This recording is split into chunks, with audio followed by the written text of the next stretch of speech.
Good morning to one and all. I am a postgraduate student of Department of Oral Pathology of Street Balaji Dental College and Hospital. Today I am going to discuss about the topic nucleus. So what are all the contents we are going to see under this? Introduction, history, occurrence and position, staining properties, morphology, ultrastructure of the nucleus under which nuclear envelope, nucleoplasm, chromatin fibers, nucleolus and last function. Introduction. The nucleus is an important cell organelle. Like the central nervous system of our body, brain, it is the brain of the cell or controlling center. Chromosome contains large amount of DNA and genes. Due to the presence of genes, the nucleus controls the various cellular activities. So history. It was first discovered and named by Robert Brown in 1833, and the nucleolus was first discovered and named by Bowman in 1840. Chromatin was named by W. Fleming, that is 1879, and cytoplasm and nucleoplasm Strasburger in 1882. Occurrence and position. Occurrence. It is found in all eukaryotic cells of plants and animals. Exception is mature sieve tubes and erythrocytes. Prokaryotes, that is bacteria, lack true nucleus. Position. It is usually positioned at center but change time to time according to metabolic state. It also takes eccentric position. Staining properties. Fluorescent dyes with aromatic amino or guanidine groups such as propidium iodide, ethidium bromide, diaminophenylindole, acridine orange, and Horschest dyes interact with nucleotides to emit fluorescence. So these dyes interact with the nucleotides to emit the fluorescence. That is the staining properties. Morphology. The number is mononucleate cells and binucleate. According to the number, it can be categorized as mononucleate cells and binucleate cells. For example, for binucleate is paramecium, hepatocytes and chondrocytes. For polynucleate cells, 3 to 100. Example, osteoclast, syncytial cells. So according to the shapes, what are all the shapes the nucleus is having? Spheroid, oval, round, discoid, ellipsoid and irregular. Example, squamous epithelium exhibits discoid shape, leukocytes exhibits irregular nucleus. So different shapes of nucleus. In this picture, we can able to see the different shapes of nucleus in monocyte and multilobed nucleus here in the second picture, which is neutrophil and the basophil, then lymphocyte and the bilobed nucleus shape is eosinophil. Then comes the size. Generally, it occupies 10% of cell volume, that is 1:4. Size varies in diameter depending upon the cell type. Size of the nucleus varies in case of malignancy. So, Hertwig gives formula for determining the size of the nucleus, where Vn by Vc minus Vn, where Np is the nucleoplasmic ratio, Vc is the volume of the cell, and Vn is the volume of the nucleus. So, according to the formula, we can frame it as nucleoplasmic ratio is equal to volume of the nucleus divided by volume of the cell minus volume of nucleus. So, size is related with ploidy level. For example, haploid cells have small sized nucleus than diploid and polyploid cells and vice versa. Thus, size depends on cell volume, amount of DNA and protein, metabolic phase of cell. So, this is the picture exhibiting the anatomy of the nucleus, where nuclear envelope can be seen, chromatin and nucleolus. Inside the nucleus, we can able to see the nucleolus and the extra cellular organelles such as endoplasmic reticulum and nuclear pore can also be seen along with this. So, here in this second picture, we can able to see the nucleolus surrounded by the chromatin and the nucleoplasm and the nuclear pore. In cell, we will see about the cytoplasm, whereas in nucleus, we will see about the nucleoplasm. So, nuclear pore and nuclear envelope. Ultrastructure. Under ultrastructure, nuclear envelope, it encloses DNA. Then it is formed from spherical inner nuclear membrane, which is 5 to 10 nanometer thick. It contains proteins acts as a binding site for IFS nuclear lamina. Outer nuclear membrane, it continues with endoplasmic reticulum studded with ribosomes proteins. Perinuclear space is 10 to 50 nm diameter. It contains fibers, lipid droplets, crystalline deposits. So in this picture, we can able to see the outer membrane and the inner membrane. So outer membrane is seen in the top of the picture along with the nuclear pore complex in the side of the picture. And then comes the perinuclear space. Then inner membrane and the nuclear lamina can be seen. This is the nuclear envelope anatomy.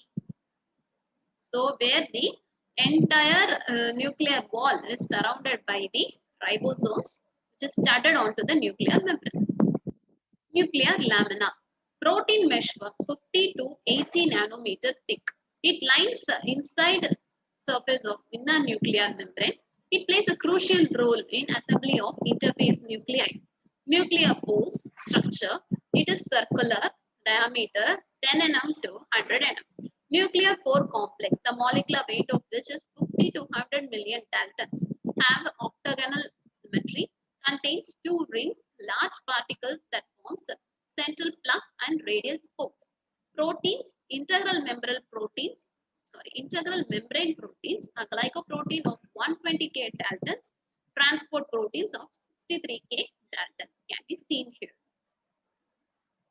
So here comes the nuclear pore complex. In this picture, we can able to see the central transporter and spoke ring assembly, cytoplasmic filament, cytoplasmic ring, outer and the inner nuclear membrane. So the nuclear basket can be seen at the base of the apparatus, that is nuclear pore complex. Pore density. What is the density of the nuclear pore? It is correlated with the transcriptional activity of the cell. Transport through nuclear pores. If cell is synthesizing DNA, it needs to import histone molecules from cytoplasm every 3 minutes for packaging DNA. So mRNA complex with specific or special proteins forming ribonucleoprotein particles are actively exported through nucleus. So in this picture, we can able to see the transport of proteins through nuclear pore complex. Here the protein is transported into the nucleus through the nuclear pore, where the RNA comes out of the nucleus through the nuclear pore in case of transcription and translation process, which can be seen in the upcoming slides. So next comes the nucleoplasm. It is transparent, semi-solid, granular, slightly acidophilic. Other names are nuclear sap or karyolymph. It composed of nucleic acids, which consist of deoxyribose nucleic acid, which is DNA, and ribose nucleic acid, which is RNA. Proteins, complex proteins categorized into basic proteins, so which takes the basic stains. Now, how come it's named as basic proteins? It takes the basic stains. For example, nucleoprotamines usually bound with DNA and nucleohistones.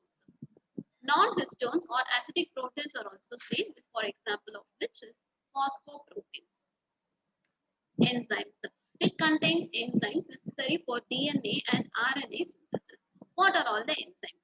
Example are polymerases, NAD synthesis, adenosine deaminases, guanase, aldolase, etc. It also contains cofactors and coenzymes like ATP and acetyl-CoA. Next comes lipids. It consists of a small lipid content only. Next, minerals. Contains several inorganic compounds such as calcium, magnesium, sodium, potassium, etc. Chromatin fibers. What are chromatin fibers? It carries genetic information. So, the genetic information is stored in the molecules of DNA that makes up the chromosomes. What is the DNA then? We have to know about DNA before going into this chromatin fibers. So, what is the DNA? It is nothing but the hereditary material in human. So, double helix formed by base pairs, where the base pairs are adenine, thymine, guanine, cytosine. So, it can be seen in this picture.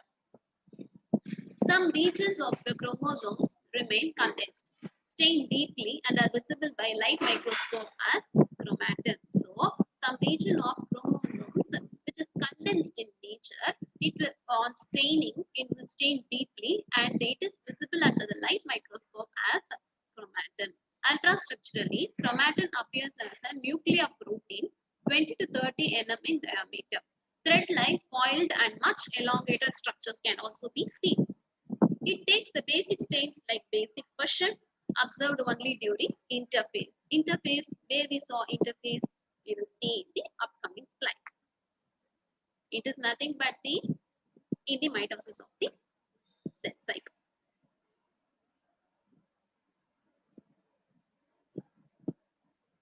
So this diagram explains the DNA molecule, proteins, chromatin fibers and chromosomes. What are all this?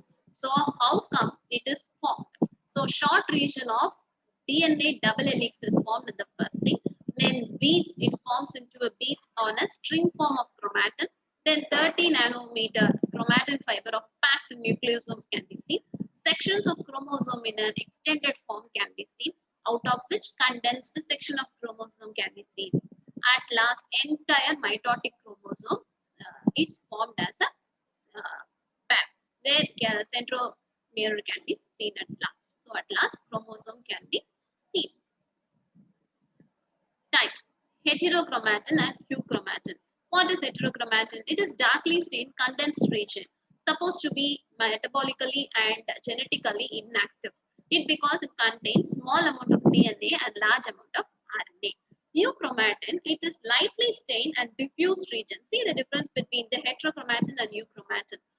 Heterochromatin is nothing but the darkly stained and condensed region, whereas the euchromatin is lightly stained and diffused region. So it is genetically active in case of euchromatin. It is genetically inactive in case of heterochromatin. Large amount of DNA is present in euchromatin, whereas small amount of DNA is present in heterochromatin. So the interphase nucleus and the pro-metaphase nucleus. How the nucleus appears in interphase. This picture states the euchromatin, which is lightly stained, and heterochromatin is darkly stained. So here we can able to see the interphase nucleus, and chromosomes is seen in the pro-metaphase nucleus. Nucleolus. So it is a prominent spherical colloidal acidophilic body. The bacteria and yeast lack nucleolus. Its size depends on the synthetic activity of the cell. Sperm cells, blastomeres, have smaller nucleolus than oocytes, neurons, and secretory cells. So number 1, 2, or 4, depending on the number of the chromosomes, the number will be varied. So then comes position, eccentric position it takes. Cell nucleus anatomy. So this is how the nucleus appears. First, we can able to see the outer region as the nuclear envelope. So in the nuclear envelope, we can see some pores that's named as nuclear pores. And inside the nucleus, as we see in the cell, cytoplasm can be seen. Inside the nucleus, nucleoplasm can be seen. And at the eccentric position, nucleolus can be seen. So in the second picture, we can able to see the nucleolus anatomy, where the granular portion and the fibrillar center and dense fibrillar component. So in the granular portion, pre-ribosome assembly can be seen. Fibrillar center, rRNA transcription can be seen, and dense fibrillar component, pre-rRNA processing can be seen. Chemical composition. It is not bounded by any limiting membrane. It contains traces of DNA, RNA, 70 types of ribosomal proteins, RNA binding proteins, for example, nucleolin, and RNA splicing nucleoproteins. It contains phospholipids, orthophosphates, calcium ions. It also contains enzymes like acid phosphatases, nucleoside phosphorylase, RNA methylases.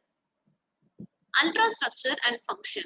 They are sites for biogenesis of ribosomal subunits, 40S and 60S. rRNA are transcribed from precursor 45S transcript, which undergoes processing with the help of proteins, nucleolus, and U3SN RNA. All the components of the ribosomes are synthesized and assembled into two types of ribosomal subunits and are transported back to cytoplasm. Different stages of formation of ribosomes are initiation, production, maturation are completed in three distinct regions of nucleolus. So in that nucleolus anatomy picture, we saw three regions, which is fibrillar center, dense fibrillar component, cortical granular components. So we will see about it in detail. Fibrillar center, it represents the innermost region of the nucleolus. RNA genes of chromosomes are located here. Transcription of these genes are initiated here. Dense fibrillar component, this region surrounds fibrillar center. RNA synthesis proceeds where 70 ribosomal proteins bind to transcript in this region. So whereas in the cortical granular components, outermost region can be seen. So this picture describes the ribosomal proteins into the nucleus through the nuclear pore, and what happens, loops of or chromatin and structural proteins can be seen. Processing and transport factors are there, and the large subunit precursor pre-ribosomal particles, which comes out as a small subunit. Large subunit precursor give rise to large subunit, which together give rise to the assembly with mRNP and translation factors to form functional polysomes. Here we can see the dense fibrillar component, granular component in the side of the picture. First comes the fibrillar center, next dense fibrillar component and the granular component. Then comes the transcription and translation, where in the transcription a codon is formed by the DNA base pairs, where we saw about the guanine, adenine, and uracil. So here the base pairs are formed and pre-mRNA is formed out of it. Here then the mRNA is released inside the nucleus, which then escapes into the cytoplasm through the nuclear pore, which can be seen in this diagram. So when it is inside the nucleus, it is named as transcription. When it is outside the nucleus into the cytoplasm, it is named as translation. So transport of mRNA from the nucleus into the cytoplasm is referred to as the translation. Through the nuclear pore, it is traveling into the cytoplasm and the codon is released, out of which the ribosomal component is attaching itself to it, large ribosomal component, and the polypeptide chain is formed and growing protein chain is formed, which can be seen. At last, protein is delivered. So in the next picture, we can able to see the cytoplasm and the nucleus. So inside the nucleus only, as I said before, transcription occurs and the mRNA is released into the cytoplasm, which is known as the translation to the nuclear pore. And with the help of the ribosomal assembly, protein chain is released after the translation process. So three stages of transcription is there, which is the initiation, elongation, and termination. In simple terms, we can say it as start, build, and break off. So in start, what happens? The transcription unit, the DNA, which initiates the process by releasing the base pair, and the template strand of DNA is formed in the build. So it is building up its own strand for the next process to be happen. Next, it comes to elongation and then termination. At last, it break off and the completed RNA transcript is then released into the cytoplasm through the nuclear pore. The mRNA is released. Stages of translation. So we saw about the stages of transcription. Now comes the stages of translation. See the tRNA, that is transport RNA, carrying the first amino acid, which is it consists of two ribosomal subunits, as I said before, which is large and the small. It also has certain stages of translation, which is first stage is initiation. So during which the components of the translational apparatus come together with an mRNA and tRNA carrying the first amino acid chain binds to the start codon. So from 3 amino acid chain in the start codon, it is started. In the initiation stage, these base pairs comes and the translational apparatus together with the ribosomal units, it forms as a translational apparatus, and from the start codon to the end, that is stop codon, which can be seen later in the termination stage, it is starting its process. So first initiation is initiated at the next elongation, which is during the elongation, amino acids are brought to the mRNA by tRNA. So this transport RNA is doing its work by making the mRNA, that is messenger RNA, to it transporting the messenger RNA where the during elongation, amino acids are brought to the mRNA by tRNA and are added. So this mRNA is brought to the mRNA. What is brought to the mRNA by the tRNA is amino acids. Amino acids are brought to the mRNA by the transport RNA and are added one by one. It is adding to grow a polypeptide chain, as I said before. Then it comes the termination stage. So first initiation is started, the elongation is started, and then termination is coming. So during the termination, a stop codon in the mRNA is recognized by a protein release factor. So in the initiation stage, start codon is there, which is recognized by the ribosomal apparatus, and the translational apparatus is moving, thus producing the polypeptide chain, which can be seen in the second picture. And then in the third termination, a stop codon in the mRNA is recognized by a protein release factor, and thus the translational apparatus come apart, releasing a completed polypeptide chain. So then polypeptide chain is released, which is then recycling translational components are seen in this picture. Then comes the most important part of our discussion is mitosis. It is the process of dividing a single cell into two identical daughter cells. Main purpose of mitosis is for growth and to replace worn-out cells. It is divided into 5 phases: interphase, prophase, metaphase, anaphase, telophase, and cytokinesis. So in interphase, what are happening? So centromere is there and chromosome is there. DNA is copied, and in prophase, chromosome is paired up. In metaphase, the chromosomes lines up to the equator, and the mitotic spindles can be seen in the metaphase stage. In anaphase, sister chromatids pulled apart to the opposite poles. And at last, telophase and cytokinesis, cell pinches in the middle. So what happens? Two daughter cells are produced at the end. Two identical daughter cells can be produced. Mitotic cell of nucleolus. Appearance changes during cell cycle.